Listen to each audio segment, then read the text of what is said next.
ben de kullandım. Burada bunu kullanırsanız size çok garip. Ama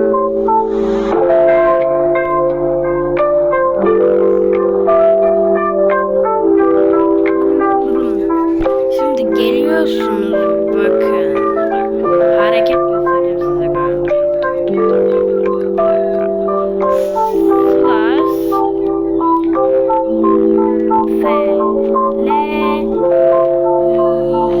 Y dedikten sonra gönder'e basıyorsunuz. Ve bu gidiyor. Elinize buton alı geliyor. Yukarıda alın yapın.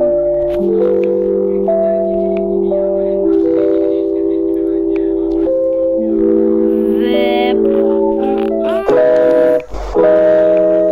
Kaka ben aşağı